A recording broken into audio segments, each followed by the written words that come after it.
साथियों को नवरात्रि की मंगलमय शुभकामनाएं। मां स्कंद माता की पूजा नवरात्रि के 5 दिन की जाती है।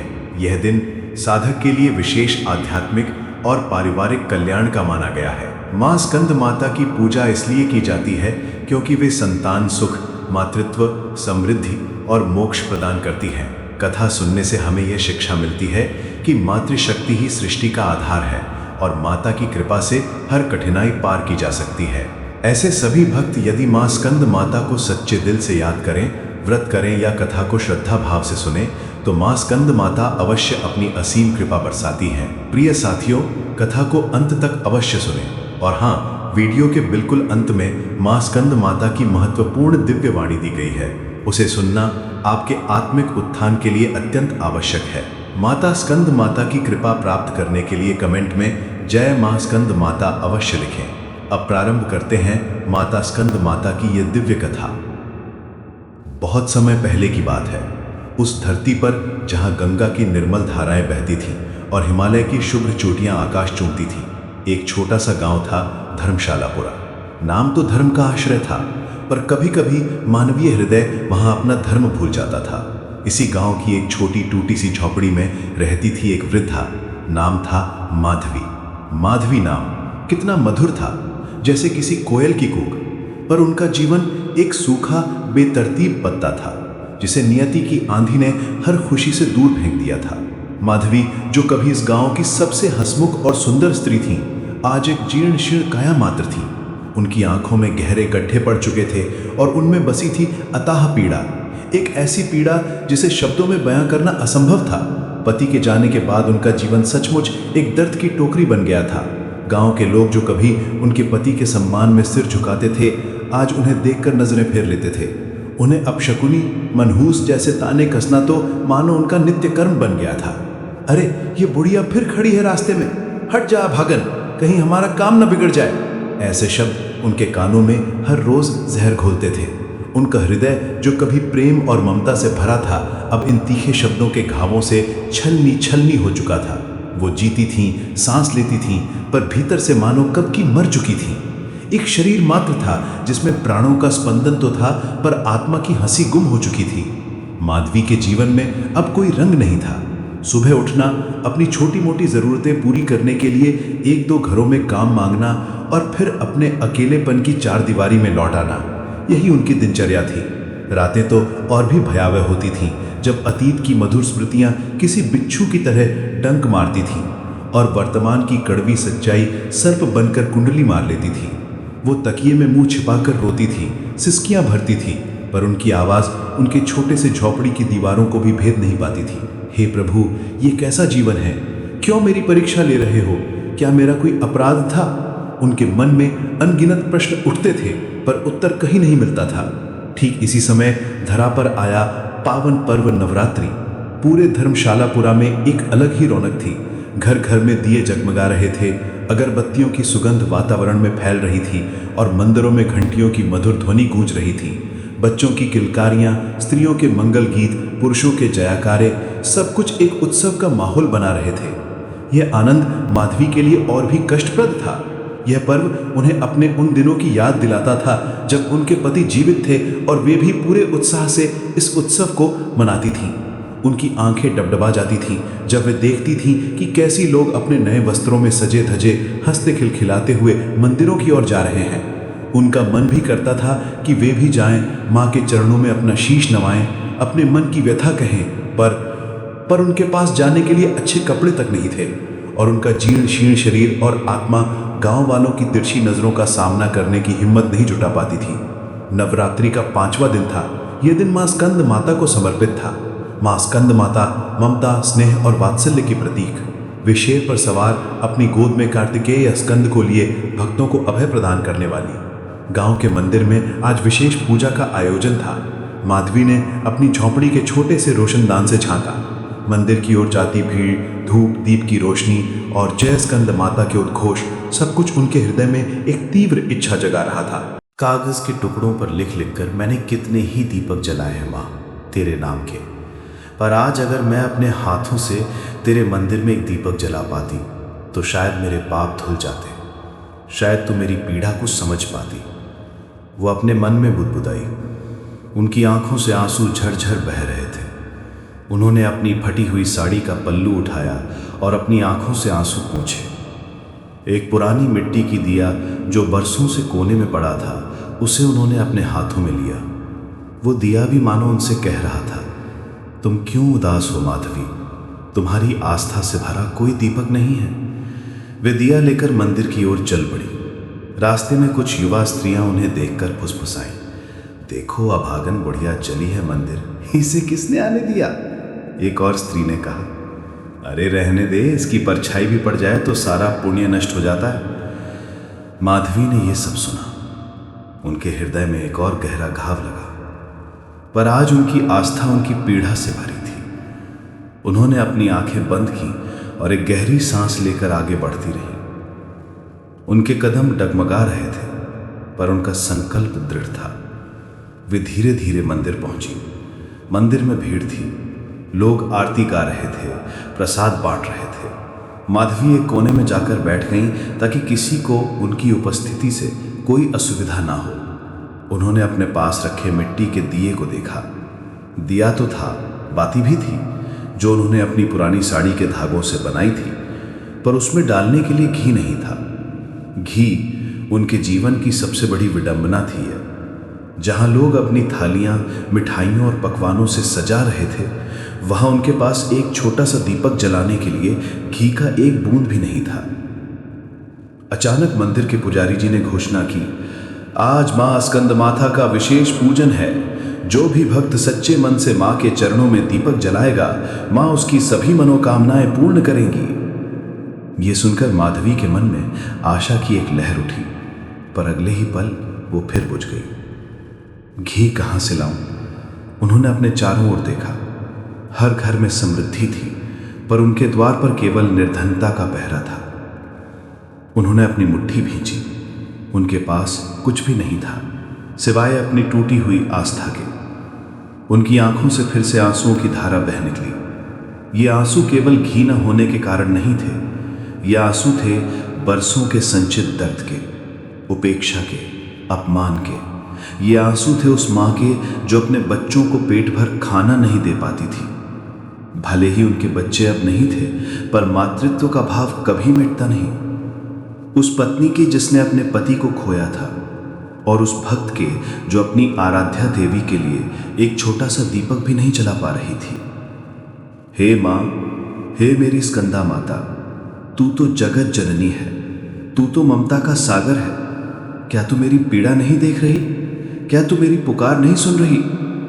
उनके होंठ फड़फड़ाए, उनकी आवाजें नहीं निकल पाईं, पर उनका हृदय चीख चीख कर रो रहा था।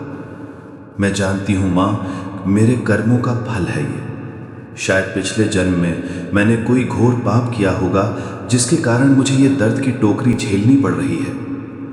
पर मां, क्या तेरी दया इतनी कठोर हो गई है कि एक अभागन बेटी के लिए एक बूंद घी भी नहीं है तेरे पास?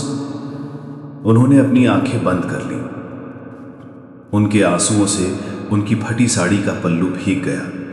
वे कुछ पल ऐसे ही बैठी रहीं जैसे उनका अस्तित्व ही समाप्त हो गया हो। धरती माता का कष्ट। ठीक इसी क्षण पृथ्वी लोक से बहुत दूर अपने दिव्य लोक में बैठी थी धरती माता। हाँ, वही धरती माता जो पूरे संसार की जगत जननी है। वे सहस्त्रों युगों से इस पृथ्वी की हर पीड़ा, हर खुशी की साक्षी रही हैं। उनके हृदय में असीम धैर्य है, अगाध प्रेम है। पर आज माधवी की पीड़ा देखकर धरती माता का हृदय भी विचलित हो उठा था।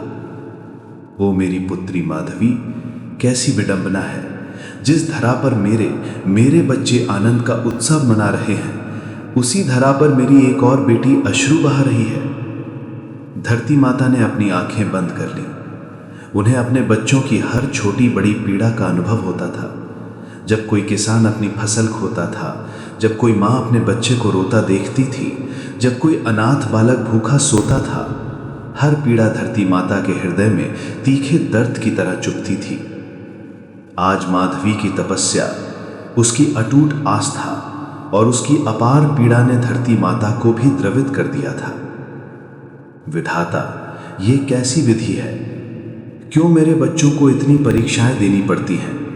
मैं माँ हूँ, मैं अपने बच्चों को ऐसे रोते बिलखते नहीं देख सकती। धरती माता ने गहरी सांस ली। उन्हें पता था कि वे विधि के बंधन में बंधी हैं। हर जीव अपने कर्मों के अनुसार फल पाता है। वे सीधे हस्तक्षेप नहीं कर सकती, पर वे अपनी पुकार, अपनी प्रार्थना उन देवियों तक पहुंचा सकती थी जो इस सृष्टि का संचालन करती हैं। उन्होंने अपनी दिव्य ऊर्जा एकत्रित की और उसे ब्रह्मांड की ओर प्रेषित किया, एक मूक संदेश की तरह जो माधवी की पीड़ा का वृतांत सुना रहा था। मां स्कंद माता का दिव्य लोक। उधर क्षीर सागर के अनंत विस्तार में, जहां दिव्य प्रकाश और शाश्वत शांति का साम्राज्य है, अपने दिव्य लोक में विराजमान थी मां स्कंद माता। वो अपने पुत्र भगवान कार्तिकेय के साथ बैठी थी, जिनका दिव्य बाल रूप उनकी गोद में खेल रहा था। मां स्कंद माता, जिनकी 4 भुजाएं हैं, जिनमें से एक में कमल का फूल, दूसरे में वर मुद्रा, तीसरे में स्कंद और चौथी अभय मुद्रा में है, वे अपने परम शांत स्वरूप में थी। उनकी दृष्टि त्रिकालदर्शी थी। वे तीनों लोगों की हर घटना, हर स्पंदन, हर भावना को देख रही थी। उनकी दिव्य दृष्टि आज धरती लोक पर धर्मशालापुरा गांव के उस छोटे से मंदिर पर टिकी थी। वे देख रही थी माधवी की टूटी हुई काया को, उसकी आंसुओं से भीगी आंखों को और उसके भीतर पल रही अथाह पीड़ा को। मां स्कंद माता का हृदय, जो समस्त ब्रह्मांड की ममता का स्रोत है, आज माधवी की दशा देखकर द्रवित हो उठा था। वे देख रही थी कैसे गांव के लोग उसे अनदेखा कर रहे थे, कैसे उसे अपशब्द कहे जा रहे थे और कैसे वो एक छोटा सा दीपक जलाने के लिए भी संघर्ष कर रही थी। उनके नेत्रों में, हाँ, जगत जननी मां स्कंद माता की दिव्य आंखों में आंसू भर आए। वे एक पल के लिए अपनी आंखों से टपकने वाले अश्रुओं को रोक नहीं पाईं। ओ मेरी प्रिय पुत्री माधवी, तेरी ये पीड़ा, तेरी ये तपस्या, ये अन्याय मैं कैसे देख सकती हूँ? उनके हृदय में एक तीव्र छटपटाहट हुई। ये सच है कि वे विधि के बंधन में बंधी थीं। हर जीव अपने कर्मों से बंधा है और देवियां सीधे हस्तक्षेप नहीं कर सकती, क्योंकि इससे सृष्टि का संतुलन बिगड़ता है। उनके नियम कठोर थे, पर उनका हृदय उतना ही कोमल था। कभी कभी इतनी पीड़ा देखकर, इतने अन्याय होते देखकर माँ का हृदय कठोर हो जाता था। कठोर इसलिए नहीं कि उनमें दया नहीं की, बल्कि इसलिए कि वे अकथनीय पीड़ा को इतनी बार देख चुकी थी कि उनके मन में एक तरह की उदासी छा जाती थी, एक तटस्थता आ जाती थी जो विधि के नियमों का पालन करने के लिए आवश्यक थी। पर आज माधवी की अखंड भक्ति, उसकी निर्मल आस्था और उसकी असीम पीड़ा ने उनके हृदय की उस कठोरता को भी पिघला दिया था। नहीं, मैं ये और नहीं देख सकती। मां स्कंद माता ने अपने हृदय में संकल्प लिया। एक भक्त की इतनी सच्ची पुकार, इतनी निर्मल आस्था, इतनी असीम पीड़ा, ये व्यर्थ नहीं जा सकती। उन्होंने अपने पुत्र स्कंद को गोद में उठाया, उनके माथे को चूमा। मेरे प्रिय पुत्र, देखो मेरी एक और पुत्री कितनी पीड़ा में है। आज मैं नियम तोड़ूंगी, आज मैं विधि के बंधन को अपनी दया से तोड़ूंगी। मेरी भक्ति, मेरे प्रेम और मेरी मातृत्व की शक्ति बड़ी है हर नियम से। उनके दिव्य मुख पर एक अद्भुत तेज चमक उठा। उन्होंने अपनी आंखें बंद की और ब्रह्मांड की समस्त सकारात्मक ऊर्जा को अपनी ओर खींचा।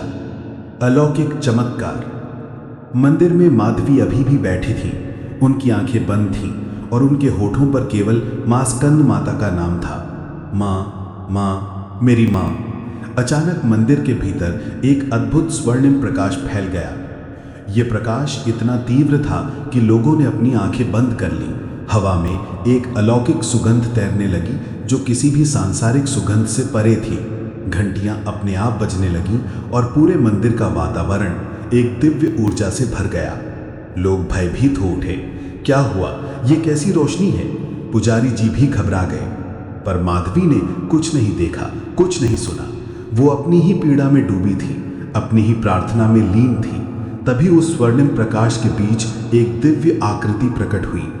एक तेजस्वी करुणामयी माँ अपनी गोद में एक सुंदर बालक को लिए हुए सिंह पर आरूढ़ थी।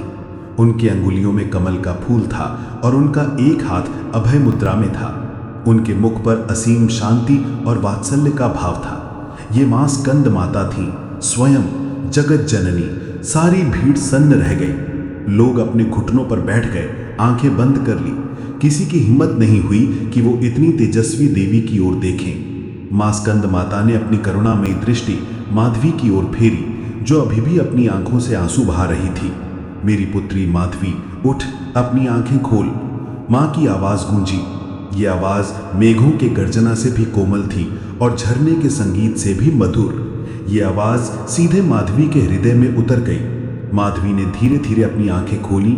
उनकी आंखों में पहले तो कुछ दिखा नहीं, केवल तीव्र प्रकाश था। फिर धीरे धीरे उनकी दृष्टि अभ्यस्त हुई और उन्होंने देखा अपने सामने साक्षात मां स्कंद माता। वो अवाक रह गई। उनके शरीर में एक सिहरन दौड़ गई। क्या ये सपना है? क्या उनकी आंखों का धोखा है? नहीं पुत्री, ये कोई सपना नहीं, ये तेरी अटूट आस्था का फल है। तेरी निर्मल भक्ति ने मुझे यहाँ खींच लाई है, मां स्कंद माता ने मुस्कुराते हुए कहा। उनकी मुस्कान से पूरा मंदिर प्रकाशित हो उठा। माधवी ने देखा उनके हाथ में वही मिट्टी का दिया था जिसमें घी नहीं था। मां स्कंद माता ने अपना दाहिना हाथ उठाया जिसमें वर मुद्रा थी। उनकी अंगुलियों से एक स्वर्णिम अमृतमय धारा निकली और सीधे उस खाली दिए में गिरने लगी। 1, 2, 3 बूंदें, और फिर वो दिया जो कुछ पल पहले खाली था अब अमृतमय घी से भर गया। इतना ही नहीं, वो घी निरंतर बहता रहा, दिया भरता रहा, पर घी की धारा समाप्त होने का नाम ही नहीं ले रही थी। वो अनंत घी था, मां की दया का प्रतीक। माधवी की आंखें फटी रह गईं। उन्होंने अपने दिए को देखा जो अब पूर्ण था, और फिर मां स्कंद माता को देखा। उनकी आंखों में आश्चर्य, कृतज्ञता और असीम प्रेम के आंसू भर आए। ये वो आंसू थे जो खुशी और मुक्ति के थे। मां, उनके मुंह से केवल एक शब्द निकला और वो साक्षात देवी के चरणों में गिर पड़ी। मां स्कंद माता ने अपने पुत्र स्कंद को गोद में लिए हुए ही अपना एक हाथ बढ़ाया और माधवी के सिर पर रखा। मेरी पुत्री उठ, मैंने तेरी तपस्या देख ली है। तेरी पीड़ा समाप्त हुई। तूने जिस कष्ट को अपनी दर्द की टोकरी में समेटा था, उसे मेरी दया ने अब अमृतत्व प्रदान कर दिया है। आज से तेरा यह दीपक अनंत काल तक जलता रहेगा, मेरी दया के प्रतीक के रूप में। तेरी आस्था ने विधि के बंधन को तोड़ दिया है। तूने सिद्ध कर दिया है कि सच्ची आस्था और निर्मल हृदय से की गई प्रार्थना कभी व्यर्थ नहीं जाती। माधवी उठी। उनके चेहरे पर अब वही पुरानी माधवी की आभा थी जो कभी हंसमुख और सुंदर थी। उनके आंसू पोंछते हुए उन्होंने दिए को जलाया। जैसे ही उन्होंने बाती को अग्नि से स्पर्श कराया, दिया अलौकिक ज्योति से जगमगा उठा। उस दिए की लौ में एक ऐसी शक्ति थी, एक ऐसी आभा थी जो पूरे मंदिर को अपनी रोशनी से भर रही थी। मां स्कंद माता ने अपनी दिव्य उपस्थिति को समेटा। जा पुत्री, अब तेरा जीवन नया आरंभ होगा। तेरी तपस्या सफल हुई। इतना कहकर मां स्कंद माता अपने दिव्य लोक को लौट गई, पर उनकी दिव्य सुगंध और प्रकाश मंदिर में देर तक बना रहा, आस्था की जीत का प्रतीक। गांव के लोगों ने जो दृश्य देखा था वो उनके जीवन की सबसे बड़ी घटना थी। वे स्तब्ध थे, भयभीत थे और शर्मिंदा भी। जिस माधवी को वे वर्षों से ताने देते थे, जिसे वे तिरस्कृत करते थे, उसी को साक्षात देवी ने दर्शन दिए थे। पुजारी जी ने सबसे पहले आगे बढ़कर माधवी के चरणों में शीश नवाया। हमें क्षमा कर दीजिए माधवी जी, हमने आपको नहीं पहचाना। हमने आपके साथ बहुत अन्याय किया। धीरे धीरे सभी गांव वाले माधवी के पास आने लगे। उनकी आंखों में अब उपेक्षा नहीं थी, बल्कि सम्मान और पश्चाताप का भाव था। वे अपनी गलतियों के लिए क्षमा मांग रहे थे। माधवी ने किसी के प्रति कोई कटुता नहीं रखी। उनके हृदय में अब केवल मां स्कंद माता की दया और प्रेम का अमृत भरा था। उन्होंने सबको क्षमा किया। उस दिन से माधवी का जीवन बदल गया। वो केवल एक वृद्धा नहीं रही, बल्कि एक जीवंत प्रतीक बन गई, करुणा, आस्था और सहनशीलता का। उनका वो दीपक जिसमें मां स्कंद माता ने अनंत घी भरा था, मंदिर में नित्य जलता रहा। उस दिए की लौ ने न केवल मंदिर को प्रकाशित किया, बल्कि गांव के लोगों के हृदयों में भी दया और प्रेम की लौ जगा दी। ये कथा आज भी धर्मशालापुरा गांव में सुनाई जाती है, पीढ़ी दर पीढ़ी। ये कथा प्रेरणा देती है कि जीवन में चाहे कितनी भी कठिनाइयां आए, कितनी भी निराशा घेर लें, यदि हृदय में सच्ची आस्था और अटूट विश्वास हो तो मां भगवती कभी अपने भक्तों को अकेला नहीं छोड़ती। उनकी दया असीम है, उनका प्रेम अनंत है। माधवी की कथा केवल एक वृद्धा की कथा नहीं थी, यह हर उस आत्मा की कथा है जो असीम कष्ट सहती है, पर जिसकी आस्था कभी टगमगाती नहीं। ये कथा करुणा और आस्था की जीत का प्रतीक है, जो हमें याद दिलाती है कि सबसे अंधेरे समय में भी एक छोटी सी प्रार्थना, एक सच्चा हृदय और माँ की असीम दया जीवन में चमत्कार कर सकते हैं। और हाँ, हमें कभी किसी को उसकी बाहरी दशा से नहीं आंकना चाहिए, क्योंकि कौन जानता है किस हृदय में कितनी गहरी आस्था और किस आत्मा में कितनी दिव्य शक्ति छिपी हो। माधवी ने जीवन भर जो दर्द की टोकरी उठाई थी, उसे मां स्कंद माता ने अपनी दया से अमृत के कलश में बदल दिया था। ये कथा सिद्ध करती है कि मातृत्व का भाव, चाहे वो धरती माता का हो या स्वयं मां दुर्गा का, अपने बच्चों को कष्ट में देखकर कभी चुप नहीं रह सकती। उनकी दया असीम है, उनका प्रेम अनंत है। उनकी दया का सागर विधि के बंधनों को भी तोड़कर अपने भक्तों तक पहुंच ही जाता है। और यही तो सनातन धर्म का मूल मंत्र है। आस्था अविनाशी है और देवी की कृपा अटल है। जय मां स्कंद माता। प्रिय साथियों, इस वीडियो में मां कुष्मांडा की पावन व्रत कथा यहीं पर होती है समापन। अब आइए मां स्कंद माता की दिव्य वाणी सुने। एक वृद्धा माधवी की कथा के माध्यम से मानवता को संबोधित एक दिव्य संवाद, जहां करुणा, चेतावनी और आशा से भरी एक पुकार है। मैं मां स्कंद माता हूं, जगत जननी।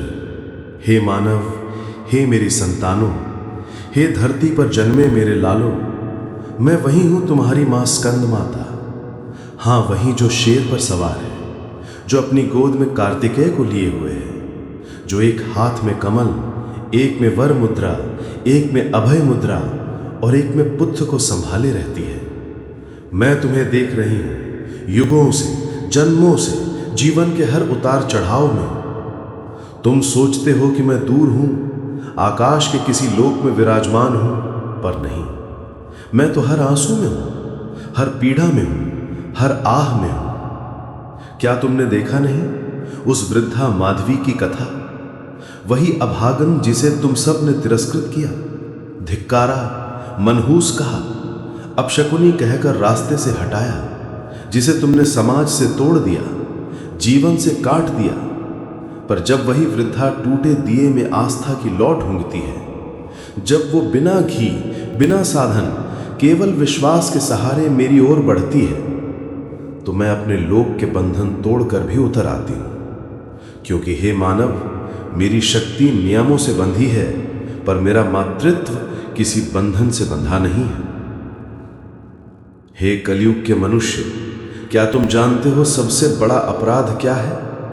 किसी निर्धन को तिरस्कार देना, किसी शोकमग्न को मनहूस कहना, किसी पीड़ित की पीड़ा पर हंसना। ये घाव उस आत्मा को नहीं, मुझे चुभते हैं, तुम्हारी मां को। तुम सोचते हो पाप केवल वही है जो हथियार से किया जाए, या जो चोरी, हत्या, व्यभिचार से होता है। पर सुन लो, सबसे बड़ा पाप है हृदयहीनता। हाँ, वही हृदयहीनता जिसने माधवी को मरते जीते सालों तक अकेला किया। हे मेरी संतान, तुम मांगते हो मुझसे धन, समृद्धि, पद, प्रतिष्ठा, संतान, सुख, पर मैं देखती हूं तुम मांगते तो बहुत हो, पर देते कुछ नहीं। तुम भूल जाते हो कि मैं दान से प्रसन्न होती हूं, त्याग से पिघलती हूं, आस्था से बंध जाती हूं। क्या तुम सोचते हो सोने के थाल में भोग लगाने से, रेशमी वस्त्र चराने से मैं खुश हो जाऊंगी? नहीं, मुझे प्रसन्न करना है तो भूखे को रोटी दो, प्यासे को पानी दो, निराश को आशा दो, अकेले को साथ दो। यही है मेरी पूजा। हे मानव, तुम्हें चेतावनी भी देती हूं, यदि तुमने मेरी बेटियों का, बहनों का, माताओं का अपमान किया, यदि तुमने अनाथों का उपहास किया, यदि तुमने विधवाओं को मनहूस कहा, तो याद रखना, मैं मौन रह सकती हूं पर अंधी नहीं हूं। मेरी दृष्टि त्रिकालदर्शी है, अतीत, वर्तमान और भविष्य सब देखती है। तुम्हारे कर्म ही तुम्हारे भाग्य की लकीरें बनाते हैं। माधवी को तुम सबने अपमानित किया, पर देखो उसी को मैंने दर्शन दिए, क्योंकि मैं हृदय देखती हूं, मुखरा नहीं। मैं भक्ति देखती हूं, बाहरी वस्त्र नहीं। मैं आस्था देखती हूं, आडंबर नहीं। हे मेरे लाल, आशा भी देती हूं। हां, अंधकार कितना भी गहरा हो, गरीबी कितनी भी गहरी हो, पीड़ा कितनी भी भारी हो, यदि तुम्हारे हृदय में सच्चा विश्वास है, यदि तुम्हारी आंखों में निर्मल आंसू है और यदि तुम्हारे होठों पर पुकार है, मां, तो मैं कभी तुम्हें अकेला नहीं छोड़ूंगी। मैंने माधवी का दिया अमृत से भर दिया, और सुन लो, हर उस आत्मा का दिया मैं भर दूंगी जो सच्चे मन से पुकारेगी। पर शर्त यही है, पुकार हृदय से होनी चाहिए, व्यापार से नहीं। भक्ति सौदे से नहीं होती, भक्ति तो समर्पण है। हे मनुष्य, मैं तुम्हें आशीष देती हूं, सहृदय बनो, दयालु बनो, संवेदनशील बनो। कभी किसी की व्यथा पर हंसना मत, कभी किसी की विवशता पर उपहास मत करना। याद रखना, आज वो हैं, कल तुम हो सकते हो। जीवन का चक्र यही है, कभी सुख, कभी दुख, कभी सम्मान, कभी तिरस्कार। पर जो आस्था में अडिग रहता है, उसे मैं कभी डगमगाने नहीं देती। हे मेरे पुत्र, हे मेरी पुत्री, माधवी की कथा को मत भूलो। वो केवल एक बुढ़िया की कथा नहीं थी, वो चेतावनी भी थी, प्रेरणा भी थी और सत्य भी। अब उठो, अपने गांव, अपने घरों, अपने हृदयों को दया से भर दो। तुम्हारी पूजा तभी पूर्ण होगी जब तुम्हारे भीतर करुणा होगी। तुम्हारा व्रत तभी सफल होगा जब तुम किसी भूखे को अन्न दोगे। तुम्हारा दीपक तभी जगमगाएगा जब किसी अकेले की रात को तुम रोशनी दोगे। और हां, जब भी जीवन अंधकार से घिर जाए, जब भी तुम्हें लगे कि अब कोई राह नहीं बची, तो याद करना, तुम्हारी मां स्कंद माता हमेशा यही है। मैं सुनती हूं हर पुकार, मैं देखती हूं हर आंसू, मैं जानती हूं हर पीड़ा। बस तुम डगमगाना मत, हार मत मानना, आस्था रखो, क्योंकि आस्था ही सबसे बड़ा दीपक है। और मैं वचन देती हूं, वो दीपक कभी बुझने नहीं दूंगी। प्रिय साथियों, इस वीडियो में माता स्कंद माता की पावन व्रत कथा और दिव्य वाणी यहीं पर समापन होती है। हम कामना करते हैं कि मां स्कंद माता की कृपा आप सभी पर बनी रहे, आपके जीवन में सदैव सुख, शांति, समृद्धि और सकारात्मक ऊर्जा का संचार होती रहे। ये विशेष दिन न केवल भक्ति भाव से भर देती है, बल्कि हमारे जीवन में एकता, प्रेम और आस्था का संदेश भी लेकर आता है। नवरात्रि की 5वें दिन की व्रत कथा को सुनने के लिए हृदय से धन्यवाद। कृपया अपने विचार और अनुभव कमेंट्स में अवश्य साझा करें और जय मां स्कंद माता लिखना ना भूलें। आपके द्वारा किए गए कमेंट्स न केवल आपको प्रेरित करेंगे, बल्कि अन्य दर्शकों के लिए भी भक्ति और श्रद्धा का स्रोत बनेंगे। जय मां स्कंद माता, जगत जननी।